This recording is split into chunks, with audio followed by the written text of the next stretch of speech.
Welcome, everybody. My name is Mikey Mhenna.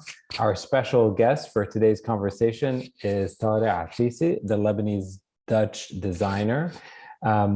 He is one of the most recognized designers across the Arab world and across the world. He's gained an international reputation for his graphic work and received prestigious awards and honors through his design career.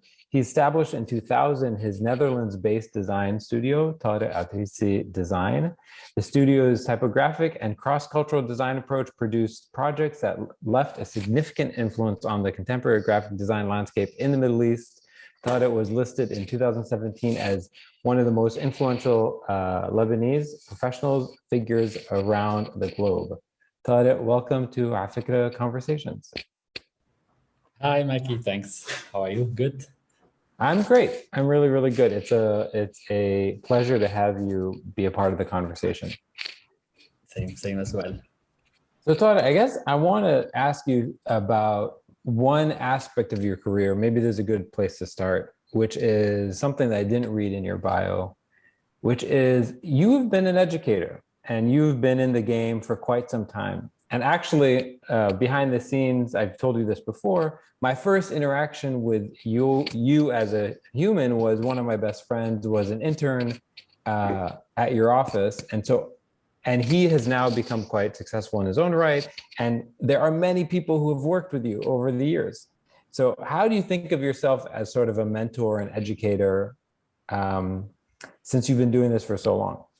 Yeah, actually, it's a good question. You know, I struggled a little bit with this at the beginning of my career because you kind of have to make a choice between being a practicing graphic designer or an educator. And I got certainly opportunities to go maybe in an academic path. And I've spent a long time in design schools. I've spent a total of 8 years in design education between my BA and graduate studies. So definitely the educational part has been interesting for me, but I've always wanted to do it mixing practice and education, because I think in New York at the School of Visual Arts, that's how the approach was for teaching us. Most of our teachers were practicing designers who had their own firms or jobs and were teaching at the same time. And I definitely wanted to do this because I loved so much sort of the real life experience that was brought into the classroom. So I've struggled with this because I was always trying to kind of force having the educational part like on my CV or on my career, because it's actually hard to kind of get the teaching jobs if you're not teaching. So at the beginning, I taught at the Virginia Commonwealth University in Qatar. So I was joining to give courses in Dubai, also at the American University. And for the longest time in Holland at the School of Visual Arts, where at the Utrecht School of the Arts, where I taught at the interactive design department and gaming design department. But then it's really hard to manage between running your own studio and being a part-timer, and especially that my specialty was in Arabic typography. So I always had to go to the Middle East for a couple of months to be a visiting professor or give a course. I think with time, I kind of decided to focus more on the workshops, and that was easier to do. I would go for a week or 10 days. And yeah, like what you mentioned, I loved actually teaching one-on-one, and I loved having interns. We always had interns from the Arab world. And this was like kind of a mutual way to learn, because I would have, you know, a young aspiring designer for 3 months. You learn as much from them as you teach them, but you get to work like really close. And yeah, I try to do that. Now it became more difficult, of course, with internship. I'm doing a little bit more of mentorship. I had a great experience, I think, in the last 2 years where I supported a young designer to start his career in Germany. He's Spanish speaking. He doesn't speak English, so it was perfect. It was good for me to learn Spanish and get better in Spanish. And my Spanish got so much better because we would spend so much time talking about his projects, how to prepare a portfolio. So yeah, it's something I love to do. But it's you hired a Spanish tutor. Okay. Yeah. Okay, I get it. That's a power move, thought it. Very, very smart. Okay, I want to ask you another question. We talked about in the bio, I mentioned this award, the 100 most influential Lebanese figures from around the world. um, awards like that can always be, they're humbling and they're a little disconcerting, I'm sure. Yeah, of But course. if you were to try to derive where you think your influence comes from, I mean, where do you think it does come from? I mean, I don't know. I mean, this was kind of like as you say, it's always nice to get recognition, but it's always like, I don't know, like 100 most influential Lebanese. Who's selecting that? Who's saying that? I don't really think that. But I mean, I don't try to overthink it. If someone is trying to, I kind of liked it a lot actually, because when I looked at that book, who had like really fantastic people, 100 people from different professions. To me, it wasn't about me being part of it. It was more that there is a graphic designer there.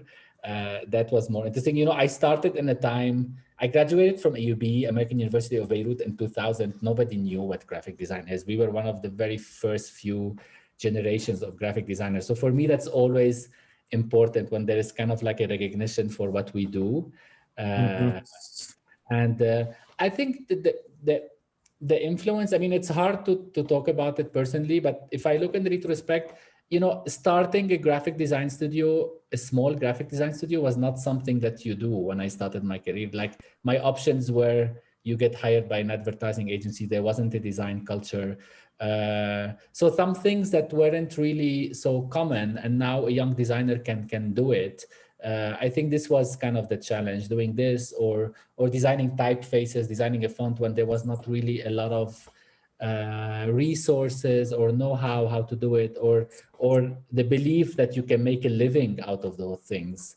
I think mainly this was it, in my opinion. Because we were talking right before the call, I feel like designing a logo has somewhat of a limited impact. But designing a typeface, the impact and the influence of that typeface, it's like limitless almost, and so on your website, you have on here that, the Arabic typeface of Al Jazeera TV is one of the typefaces that you designed. The BBC, the Farsi BBC typeface, which means that so many people interact with this, like billions of people interact with this. How do you even come to terms with that possible Yeah, possible power? yeah. I mean, I think a lot of it, but it comes with a lot of projects. I think not only with fonts. Yeah, maybe fonts, at some point it can be read by a lot of people or reaching, but any project can do that.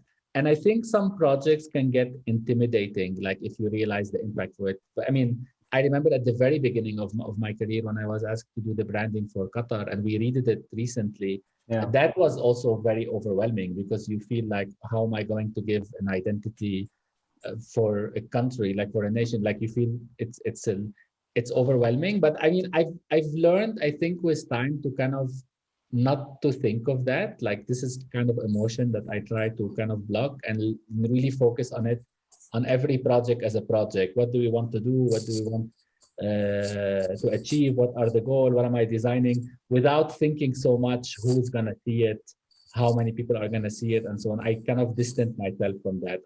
I really believe I'm not designing, like, neither for other designers to see it, nor to impress other designers, nor to try with the goal of winning awards. No, like, really working one-on-one with my client. What do you want? What are you trying to do? And somehow you don't always realize, I think, with projects, which is the project that's going to be more visible. Like, I think, and this is kind of like the nice, but the scary part of it. And I remember, like, our teacher, Melton Glazer, he taught us a course in New York at the School of Visual Arts. And he was talking about the I Love New York kind of logo that he did. And he mentioned that as well. He mentioned that when he did it, he had no idea that this is the project that's going to be associated with his career. And he was also talking about how he's not sure that he likes it all that much, that it wasn't a solution maybe, but warning us as well that you never know which is the project you're working on that's gonna take like the biggest kind of impact. And it's true, I've noticed it in my life. a lot of times I work on a project and I say, yeah, this is going to be very visible and so on, and it doesn't. And sometimes the small kind of projects materialize and develop to become like really part of visual culture without you expecting it. Can you give an example of your I think New like York t-shirt? back then when I did an example of such projects, you mean, or yeah, like what's your I Heart New York? I think when I did like the Qatar project back then, the first time, I was very worried because I used to do kind of small projects to medium projects, and we got this huge project as a design studio, and I was kind of worried that we lose smaller projects because we will be kind of positioned, oh, they do only large projects. So someone who's an entrepreneur doing a small, nice project won't come back to us anymore. And I love these small projects actually more than the large project. So at the time, I got a call to design Al Ghad newspaper in Jordan. And for me, it felt, oh, this is a perfect small project. It's a small newspaper coming up, probably won't last long. So let me do this to counterbalance the kind of big Qatar project.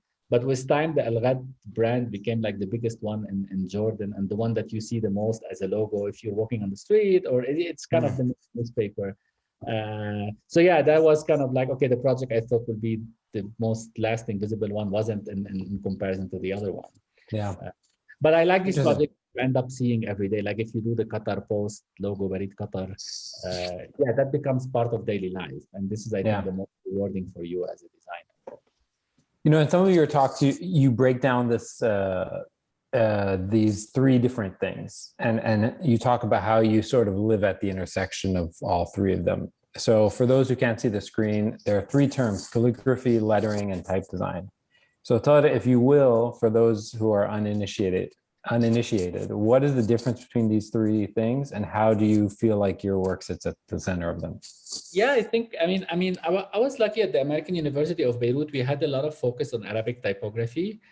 Still, I think the field was kind of developing in a new way within the bigger development of the design scene, the graphic design scene. So it took time kind of to define this for myself and to find a way of working and realizing that there are three different disciplines. Calligraphy, of course, is the artistic practice of creating traditional calligraphy. It actually, it's not within your skills as a graphic designer. It requires years and years to train as a calligrapher. What you are actually supposed to do as a graphic designer is understand calligraphy, to be able to art direct calligraphy, create creative direct calligraphy, work with calligraphers, somehow work within it, but you cannot master multiple style. You can master one style, maybe the more geometric one, the Kufi one. So that's calligraphy. You kind of use it as an element, just like you work with a photographer, just like you work with an illustrator, you work with a calligrapher to use that in your work. Lettering, on the other hand, is where your field play is for as a graphic designer, because you're really looking at the word as forms. You're really you're limited to one word, but you're not restricted by calligraphic tradition. You can break the rules rather than follow the rules. I think calligraphy is more about following the rules. Here you can break it. You can look at it in a graphic way and do what a typographer does, is looking at each letter as forms to look at rather than letters to read.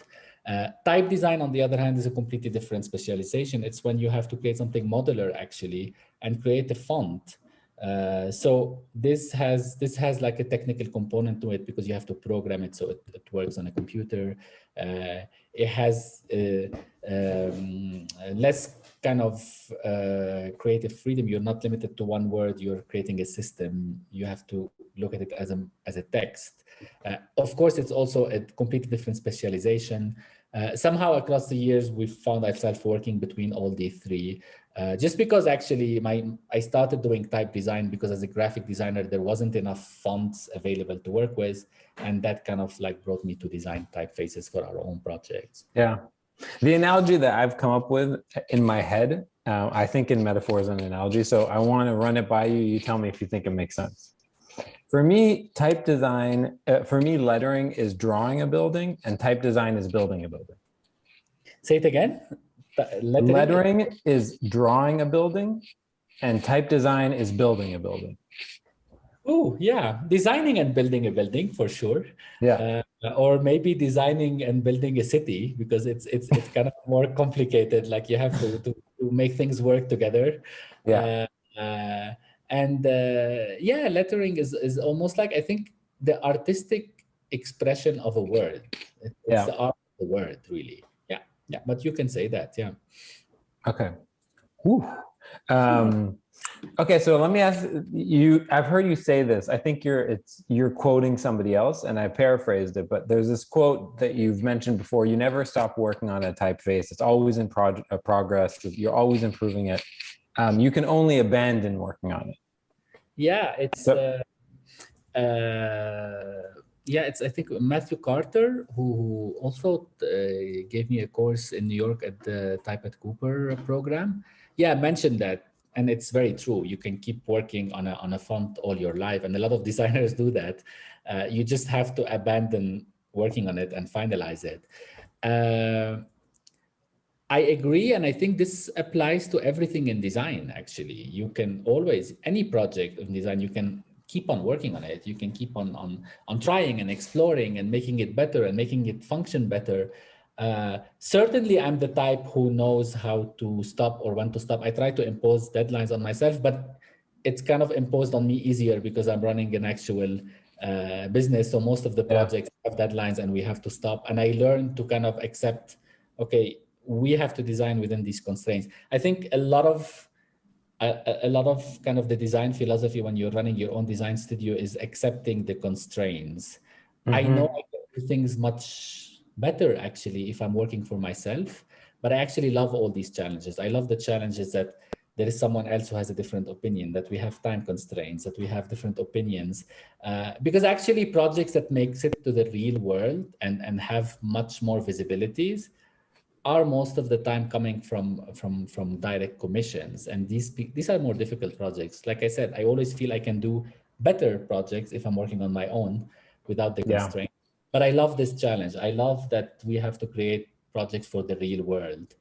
Yeah, that comes with the ability as a designer to accept when to stop, because as a designer you can have this perfectionist approach, which can be very good and very bad, of course, because you yeah. might end up never finishing things, of course, and keep on working on things. And I like to move on to learn from every project and see how we take it, we take what we learn to the other project.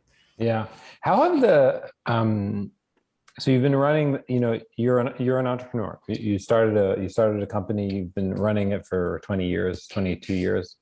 Um, what are some of the main mistakes that you've made over the last 2 decades that have helped inform how you run your firm now, how you run the design agency now, and that may be useful for other people to hear? Yeah, a lot of mistakes. I think, like I always say, if I take any of our contracts, like project contracts, it's kind of like a summary of all the mistakes we've done.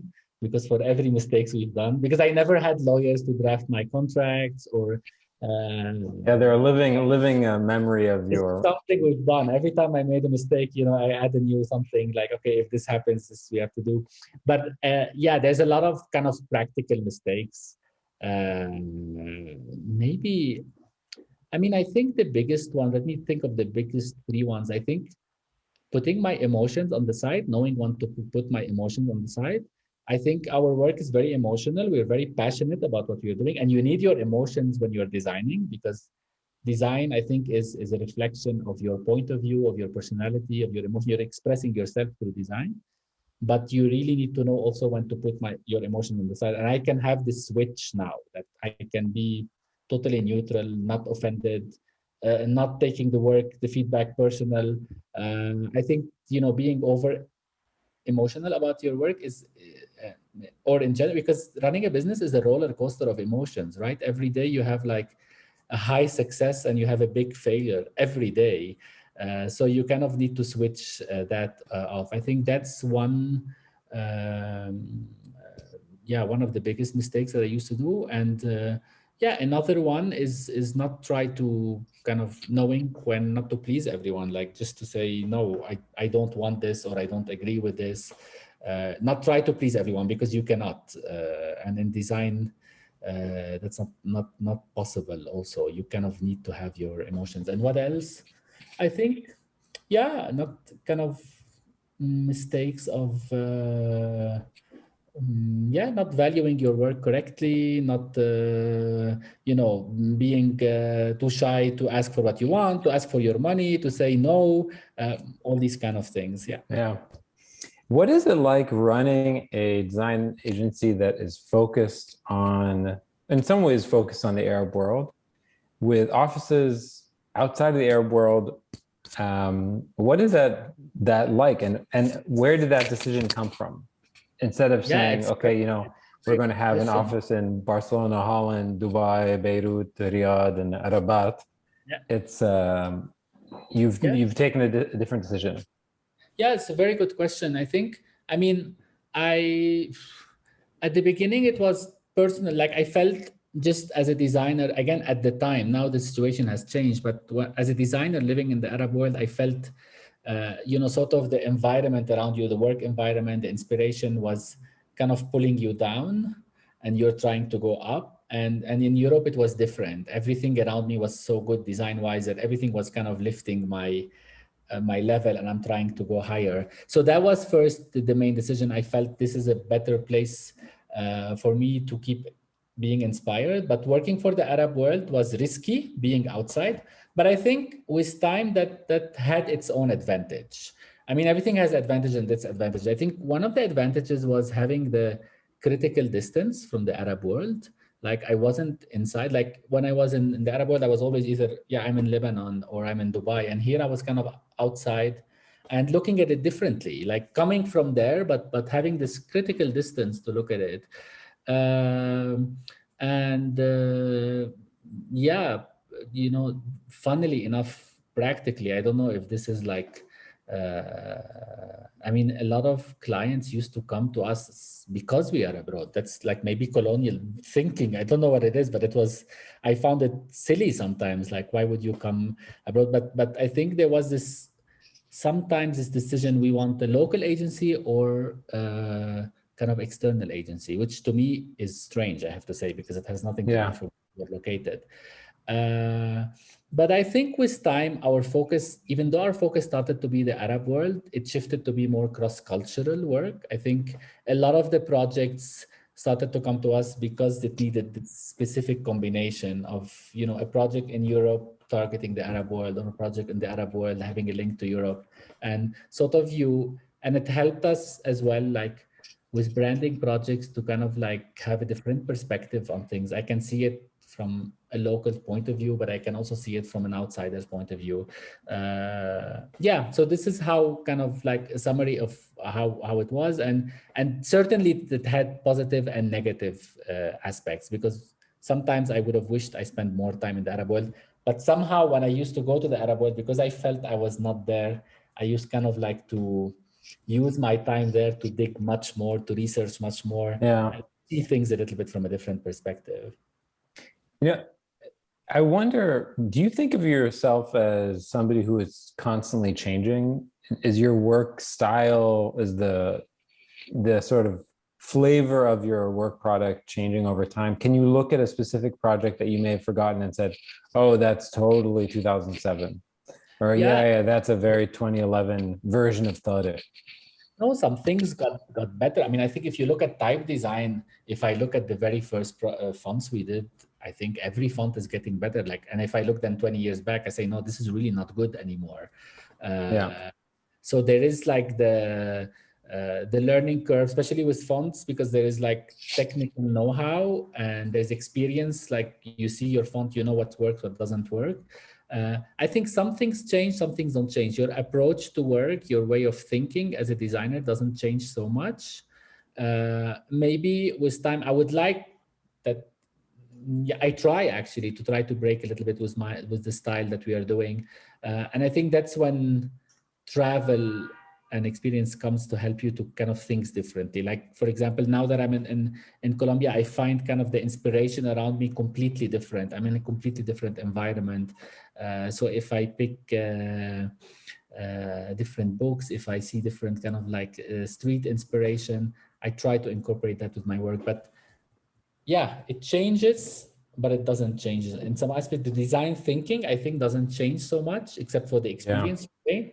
But the visual outcome, yeah, you try to you try to kind of like do something different, because at the end of the day, I I'm constantly as a designer looking for the rare form, right? I don't want to create this form that's existing, something that you see. Also in branding, you don't want to create something that blends with everything that's out there. You want to create something that's actually different.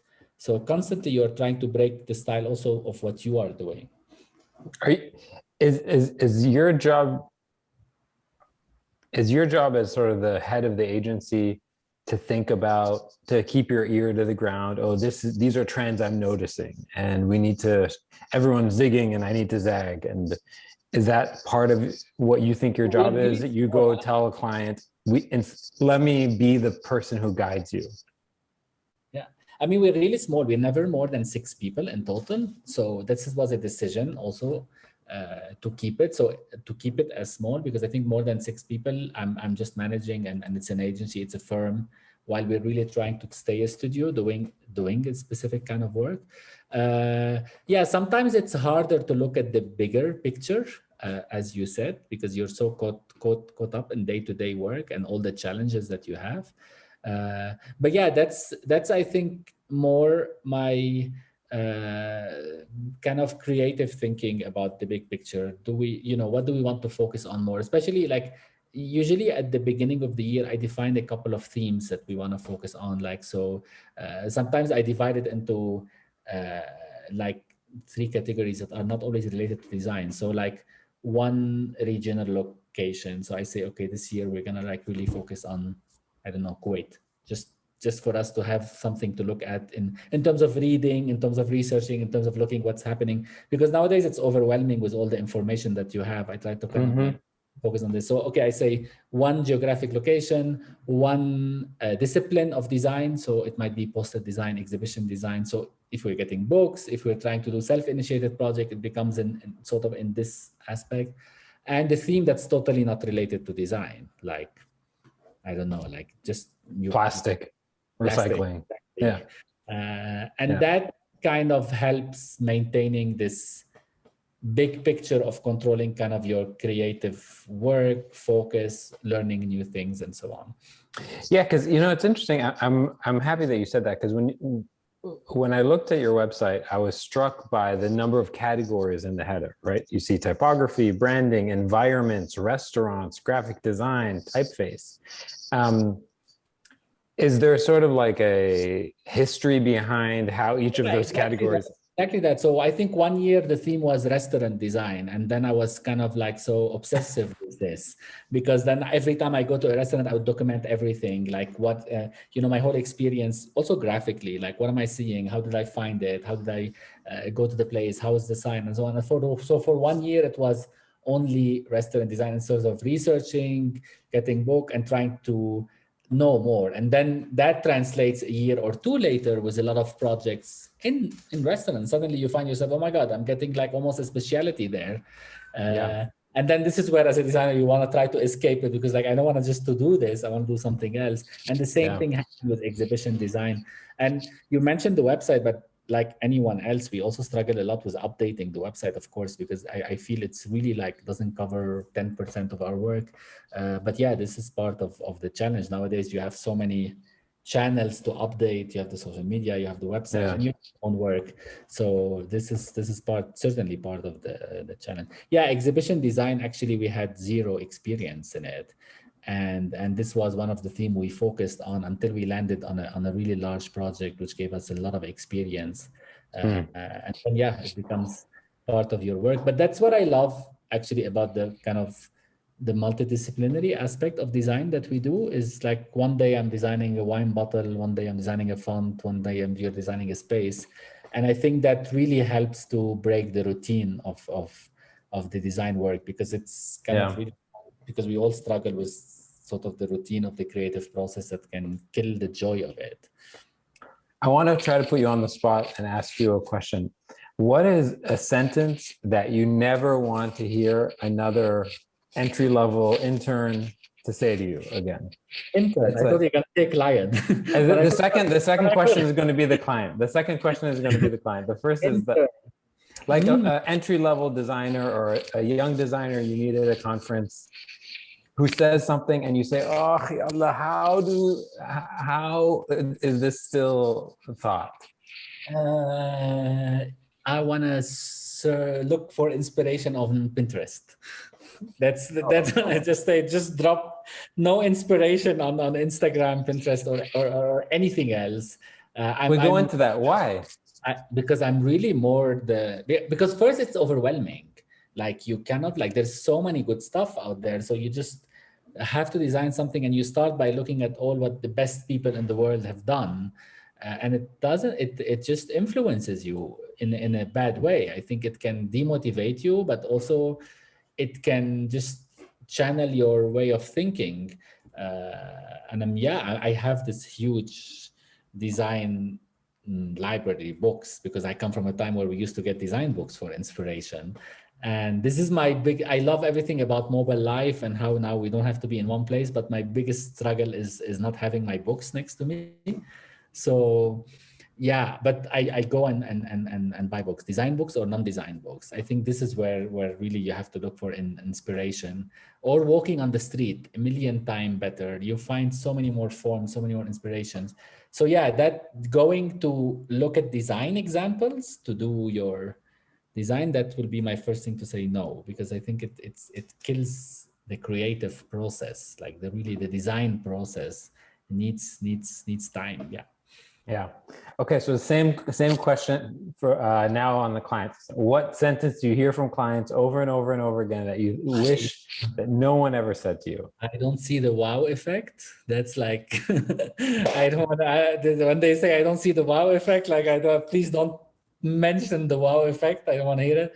Or it's not like the level of work on your portfolio or website. I'm like, yeah, but the level of work on my portfolio's website is because the client didn't tell me what to do. Like they just let me do what I'm suggesting. So yeah, these are the two that's most annoying. Interesting. Yeah. Okay. So if we talk about, if we go back to talking about your business and thinking about running the studio and growing the studio, where do you hope the studio is in 20 years? Oh, this is really a good question. I think it's like, it's difficult. I think the first goal, you start running a design studio. I mean, as a designer with really very little knowledge in business, and you learn things the hard way. I mean, I think I was fortunate because again, the school at the graduate schools I did at the School of Visual Art in New York was design entrepreneurship. So it had some like focus on entrepreneurship in the sense that for every project we had to put a business plan. So we really had to think of the commercial viability of everything you want to do. And for the longest time, of course, your priorities change with time as a designer. First, you kind of want to prove to yourself that you're good, that you can get the project, that you can do it good. Then you want to prove to others that you are good. So you want to show your work in real life projects. I think then becomes the part of being compensated well for your work. So merging kind of the profit and making a living and a good living out of your passion and design, and not having the separation between there's work I do for money and there's work I do for self-fulfillment. And I think we with 22 years of work, we kind of reached the point where we are stable with our business, where we can run like a commercially stable business. And then of course the priority changes. I think 20 years is really a lot of time to think. I think I'm thinking in terms of 5 years ahead, but it's now more trying to make projects that you feel are more meaningless. So kind of, because we have this privilege of having projects, trying to filter what gives us more joy while keeping the business stable and running and like financially solid. Or projects that help others or can kind of have impact. So yeah, and with that we kind of like also started doing, I mean, we've always been doing self-initiated work, but we are doing it more. We also applied for grants and we got these, and these were kind of super interesting because you get to do a project and include others and have like a positive outcome that affects others' work. So yeah, that's more the goal for the next 5 years, kind of like a reshuffling thing to do work. It's more fulfilling, keeping you more excited about work and having more positive impact, I guess. If you think of, I'm blanking on her name, but a couple months ago we interviewed somebody, and she's a designer. She said she teaches design. This was part of our the series that we did for Tasmin, the Radical Futures Design Conference at VCU. And this was during the Future of Design conversation. I'm totally blanking on this person's name, but basically she was arguing, and I think very effectively, that we're actually graduating too many designers. The world needs fewer designers, and sort of the thesis that the sort of bedrock of her argument was that right now schools that are producing designers are getting them to solve problems that don't exist and reproducing the same answers to the wrong problems, as opposed to really understanding critically what the real problems are that are facing us as a global society. And I wanted to sort of bounce that off you to see if that resonates. Do you think that schools are actually preparing and producing and training the right types of designers for given the challenges that we have? Yeah, it's very difficult, I think. I mean, I think certainly that is true, because I think like the career of young designers now it's so harder. I think it's really hard to define what you want to do. And to kind of develop faster, because there are much more designers, I guess. Like maybe when we started our career, we had much more opportunities because there was less designers, and then you are on a fast track in terms of getting projects, getting experience, and so on. Yeah, I mean, yeah, I think there needs to be more specialized design, right? Especially in the Arab world. It's still like into kind of main boxes of design, like graphic design, interior design, fashion design. I think the design now is there is so much to learn in it that there needs to be foundation of design in general, but also specialization so that you can address this, that you can really have designers focused on solving specific problem and being a little bit more specialized. But it's very hard to kind of think about or project solution within the academic context or the academic context of teaching design, because I think it's really complicated. Yeah, it was Dana Abdullah, that's her name. She was my student. She was your student? Dana from she's in Qatar. I don't know if Dana. No. Dana, where is she from? She's from. She grew up in Kuwait. I think she's based in the UK now. No, not Dana. Another colleague, another Dana. Sorry, now I'm thinking on. Yeah, Dana. Okay, so I want to talk a little bit about Arabic typography. What is this website, and what problem is it trying to solve? When I started, this was my graduating project in Holland in 2000 at the Utrecht School of the Art in the interactive design masters. And like any project, I think it started from a very simple observation of what's lacking. And at the time, coming from AUB and coming with a strong Arabic typography background, I looked at the web. It was, of course, 2000 booming with the kind of like web design, and there was not one single website properly designed in Arabic. So it started as a graduation project where I'm just creating a website that's going to be well designed in Arabic, and it was Arabic typography because it ended up being a website with resources on Arabic typography and kind of like showcasing how Arabic type can be used in animation on screen. It actually got my career on a fast track because it was like such a academic project that were good and needed, and and different than what's out there. That's how I got more involved with Arabic typography. And I think with time, when we started designing fonts, because yeah, one of the ideas was the lack of Arabic fonts. With time, the website transformed from this experimental academic project to a type foundry where we are distributing our own fonts and adding more Arabic fonts to the palette of fonts available in the market, the limited palette of fonts available in the market. And it became kind of a parallel business to our design studio. And this is constantly, we feel we can put more time into it, but we are kind of juggling both. There's a design studio where we focus on graphic design and branding, and Arabic typography became primarily focused on Arabic fonts and creating retail fonts for people to license. Yeah, very cool. Well, I have one sort of question. How much time do you spend working with front-end developers and really thinking about how sort of the technical challenges behind the scenes in terms of the way fonts are going to actually have to look on all these different with different compilers and different browsers and different word processors? So yeah, as a type designer, you kind of have to have kind of the technical part, the technical and the design part. Usually designers are less good technically and with programming and so on. I think my background in interactive design gives me a little bit this kind of I wouldn't say love for programming, but tolerance for programming. Yeah. But you have to do it. It's part of the design process. Kind of, it's not that we are outsourcing the technical part or working with different people. I think the small team part of it. Have this balance, and yeah, for us it's a lot of trial and error, especially with Arabic fonts, because it's not crystal clear.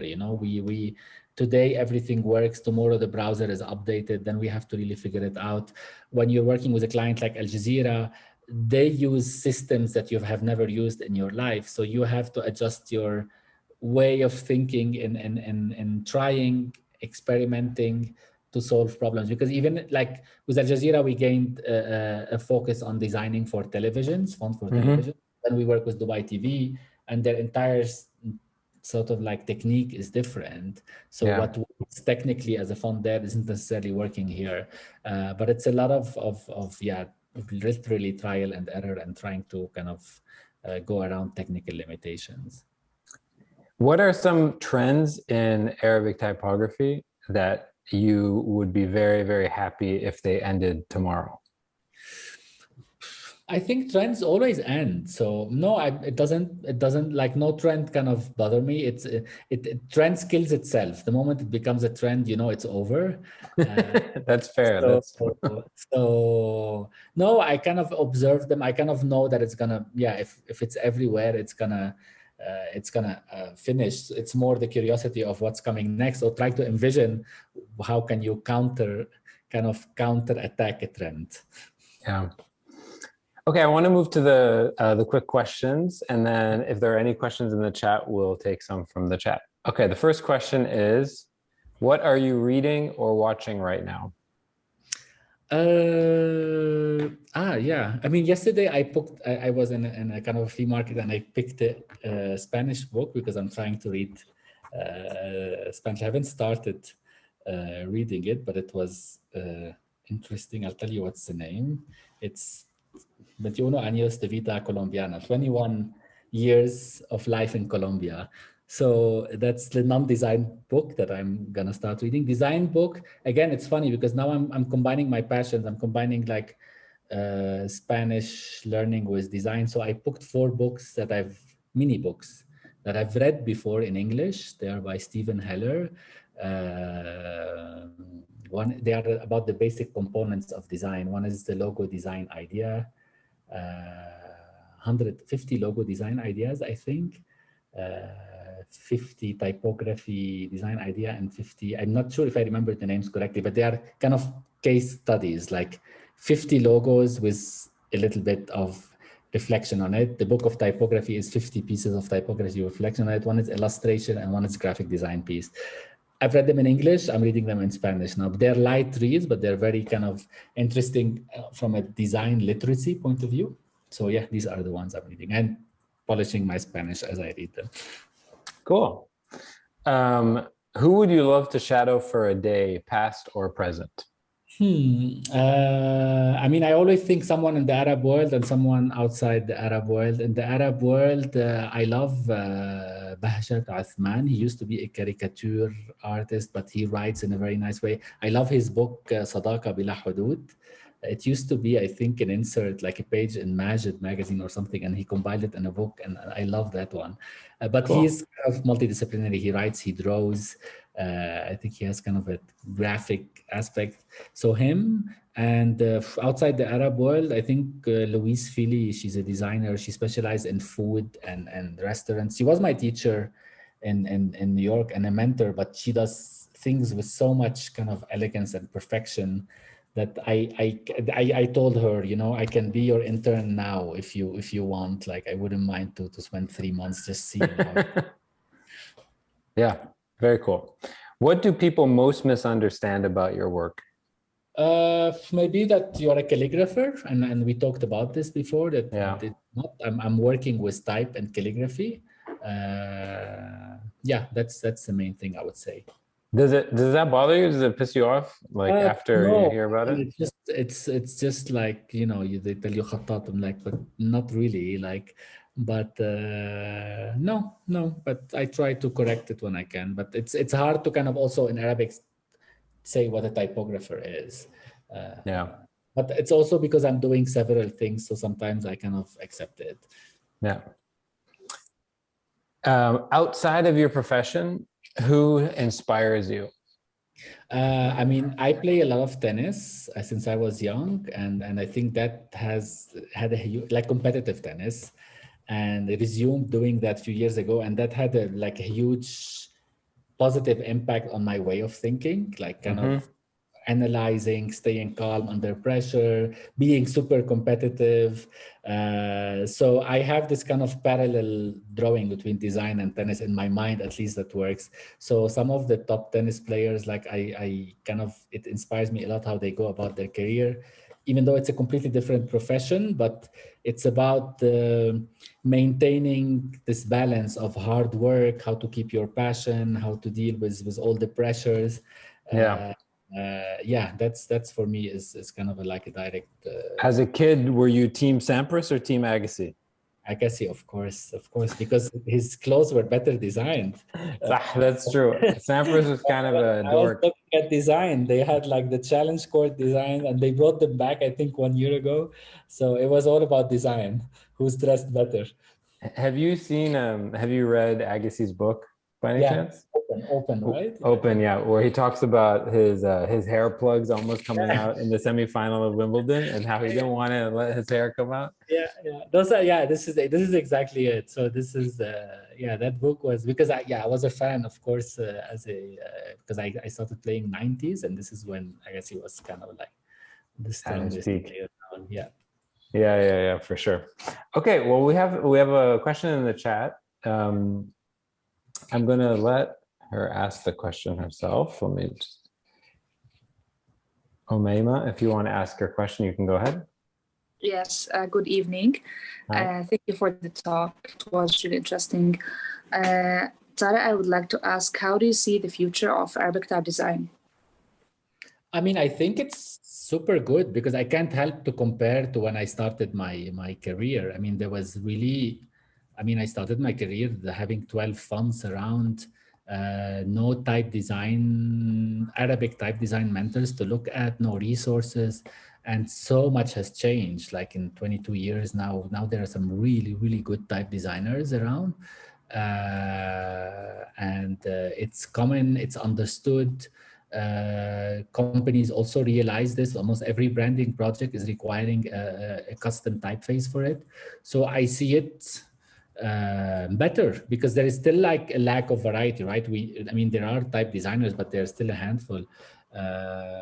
I think it's more positive, but because I'm just comparing to where I came from, But I think it's in constant evolution, and now in different countries as well. Of course, in the Arab world, it started in a couple of places where they got ahead, and now it's kind of spreading. And that's the interesting part, because when a new generation of good type designers coming from Egypt, they're gonna have a new flavor in their work.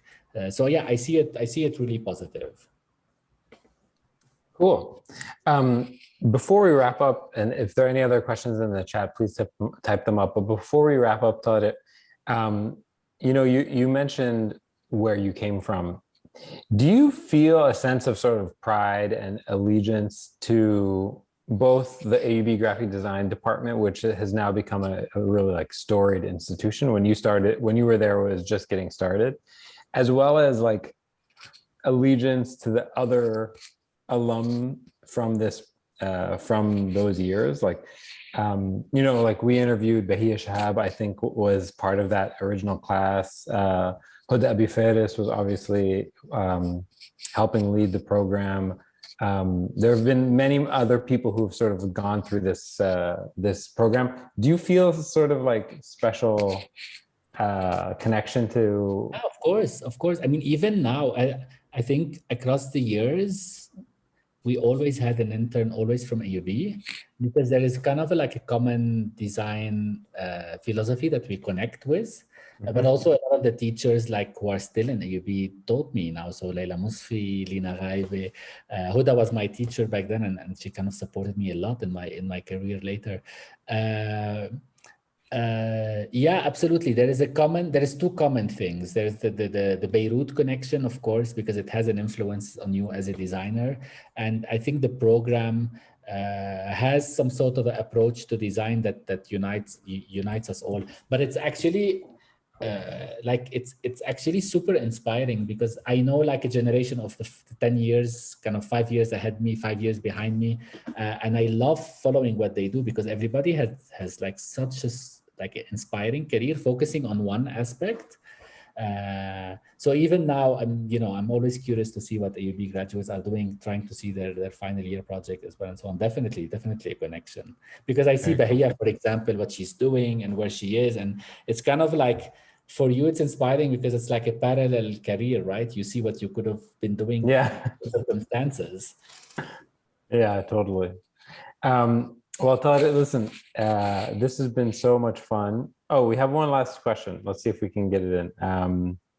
From Atelier Horani. Let's see. The font seen in your slides, it's available at Card Library. I mean, the one in the middle, it was just a lettering, so it was just one word, not developed into a system of a font.